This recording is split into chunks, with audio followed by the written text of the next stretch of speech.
Hello everyone, welcome back to my channel. तो आप लोग कैसे हैं? आशा करती हूँ आप लोग बहुत अच्छे होंगे। तो हम रोज़ की तरह लेकर के आए हैं कुछ ऐसे किचन के यूनिक से टिप्स, जिससे कि हम अपने इस भयंकर गर्मी में और बरसात में यूज होने वाले बहुत सारे ऐसे किचन के हैक्स, जिससे कि अपना करके आप अपने समय की तो बचत कर ही सकते हैं और कुछ टाइम अपने लिए भी निकाल सकते हैं। तो अगर आप लोग चैनल पे पहली बार आए हैं तो चैनल को सब्सक्राइब करना, वीडियो अच्छी लगे तो लाइक करना। क्या होता है, बारिश शुरू होने वाली है, तो बारिश में हमारी जो दाल होती है या चावल है, इन सब में हमारे सीलन हो जाती है, तो हमारे दाल का टेस्ट भी ख़राब हो जाता है। तो उसके लिए हम क्या करेंगे, छोटी सी टिप्स अपनाएंगे जिससे कि हमारी दाल ना ख़राब हो। अब बारिश में सबसे ज़्यादा क्या दिक्कत होती है कि जैसे माचिस हमारी होती है बहुत जल्दी से सिलने लगती है, इसकी वजह से ये जलती नहीं है। तो इसके लिए भी हम यूनिक सी टिप्स लेकर के आए हैं। आशा करती हूँ आप लोगों को ज़रूर पसंद आएगी, क्योंकि बारिश में ऐसा होता है जो माचिस होती है ये हमारी बहुत जल्दी से सिल जाती है। तो जो हमने न्यूज़पेपर कट करके रखा था, अब ये हमारे दो काम में आएगा।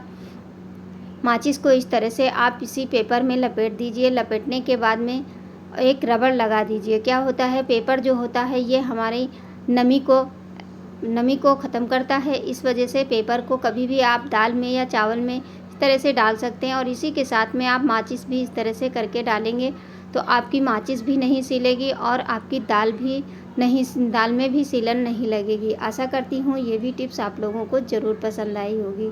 पसंद आए तो प्लीज़ अपनों के साथ शेयर करना। अगली टिप्स हमारी क्या है कि जैसे जो हमारी साबुन होती है, इसको हम रखते हैं तो क्या होता है, हाँ, बार बार इसको हाथ धुलने के बाद में अगर रख देते हैं तो साबुन हमारी बहुत जल्दी गल जाती है। तो इसके लिए हम क्या करेंगे, छोटी सी टिप्स अपनाएंगे।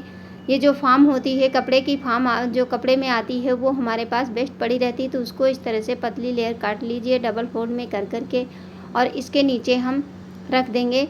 और ये साबुनदानी में रखने के बाद में अब ये आप सोच रहे होंगे कि इससे होगा क्या। तो इसको ये हम रखने के बाद में क्या करेंगे, दो जो पतली वाली रबड़ होती है उसको ले लीजिए, इस तरह से इसको लगा देंगे तो ये ऐसे लंबाई में फिसल जाएगी। तो इसको हम थोड़ा सा इस तरह से लगा देंगे, जैसे आप वीडियो में देख रहे हैं इसी तरह से आप इसको रबड़ को लगा दीजिए। दोनों साइड से आपको रबड़ लगा देनी है।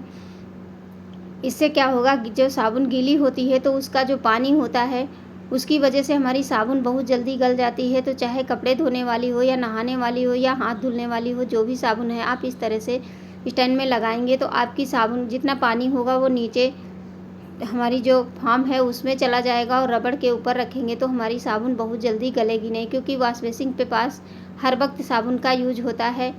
अगली टिप्स हमारी है, जैसे कि हम जब कभी कोई सब्ज़ी बनाते हैं उसके बाद में सोचते हैं कि हम पहले कुकर को धुल लें, उसके बाद में इसमें कोई चीज़ बनाएं। कि चावल बनाएंगे तो हमारा चावल में जो हमारी सब्ज़ी का कलर होता है वो आ जाता है। तो आप क्या करिए, उसको बिना धुले इसमें जो भी दाल आपको बनानी है वो दाल आप बना लीजिए। उसके बाद अगर आप चावल बनाएंगे तो आपके चावल में हल्दी का कलर नहीं आएगा, चावल आपका साफ़ सुथरा बनेगा एकदम। तो इस तरह से देखिए दाल हम चढ़ा देंगे तो जो मसाला होगा वो हमारी दाल में आ जाएगा। इससे दाल भी अच्छी लगेगी, इसमें स्वाद बढ़ जाएगा। और फिर इसको एक सीटी लगाने के बाद में आप एक दो सीटी लगा दीजिए, फिर आप इसमें चावल बना लीजिए। तो है ना कमाल की टिप्स, बार बार हमको धुलना नहीं पड़ेगा। अब अगली टिप्स क्या है, जैसे इस तरह के कड़े हमारे पास होते हैं, अब ये बाहर रखे रखे गंदे हो जाते, तो इस तरह की जो रबड़ होती है मोटी वाली, इसमें आप दोनों कड़े एक साथ में रख सकते हैं। रख करके और इसको हम रबड़ में रख देंगे तो ये आप कहीं भी सफ़र में ले जाएं या घर में रखें, आपके कड़े गंदे नहीं होंगे, ख़राब नहीं होंगे। तो इस तरह की रबड़ सभी के पास में अगर मोटी वाली है तो आप दोनों कड़े एक में रख सकते हैं। और क्योंकि ये मोटे कड़े हैं इस वजह से इसमें एक ही आएगा। तो अब ये पतला वाला हम इसी के अंदर रख करके आपको दिखाते हैं। इस तरह से इसमें ढेर सारे कड़े चूड़ी आप रख सकते हैं, जिससे कि इसका जो चमक होती है चूड़ी की वो भी नहीं जाएगी और हमारे ख़राब भी नहीं होंगे। तो देखिए हमने इसमें दो पतले और एक मोटा कड़ा रख दिया है। अब इसी तरह आप दो रबड़ में एक सेट रख सकते हैं पूरा, और ये हमारा देखने में भी काफ़ी खूबसूरत लगेगा और ख़राब नहीं होगा। अगली टिप्स हमारी बहुत ही यूज़फुल है, जैसे कि इस तरह के कार्डबोर्ड सभी के घर में पड़े रहते हैं, इसको हम या तो कबाड़ी को देते हैं या तो फेंक देते हैं। तो आप इसका फेंकने के बजाय ये टिप्स आप लोग ज़रूर अपनाइए। एक बुक ले लीजिए, जो बड़ी बुक होती है, इसको इसी नाप से इस तरह से हम कट कर लेंगे।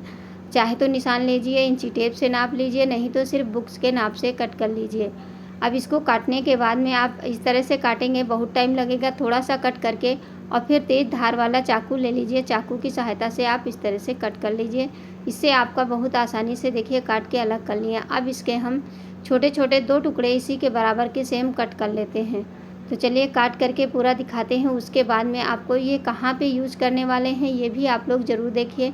तो देखिए बराबर शेप में इसको काटना है। अब ये चाकू ले लिए हैं, चाकू से खड़ा करके मैंने काट दिया। अब एक निशान लगा देंगे, बीच से इसको बराबर में कट कर लेते हैं। अब इसको कैंची से हमें नहीं काटने में बनता है, तो हम चाकू से इस तरह से, ये बहुत जल्दी से कार्डबोर्ड कट जाता है। अब ये बहुत ही यूज़फुल एक हमारा टूल्स बनके तैयार होता है, इतना अच्छा कि आपके जो घंटों के काम होते हैं वो आप चुटकियों में कर सकते हैं। चाहे जितने मुश्किल काम हों, आप चुटकियों में इनको करके तैयार कर सकते हैं। देखिए सारे पार्ट मैंने कट कर लिया है। अब इसको हम चाहिए टेप, जो बड़ा चौड़ा वाला टेप होता है वो ले लीजिए। उसके बाद में आप इस तरह से इसको रख करके और टेप से इसको चिपका देंगे। दोनों साइड से अच्छे से लगा देना है। तो देखिए इस तरह से टेप को निकालते जाइए और इसके ऊपर चिपकाते चले जाइए। अब यही आप लोगों के दिमाग में आ रहा होगा कि ये टेप से क्या होने वाला है, तो आप लोग देखते रहिए। ये हमारा बहुत ही अच्छी टिप्स है, इसको आप एक बार ज़रूर फॉलो करना। इस तरह से आपके सारे काम बहुत जल्दी से हो जाएंगे।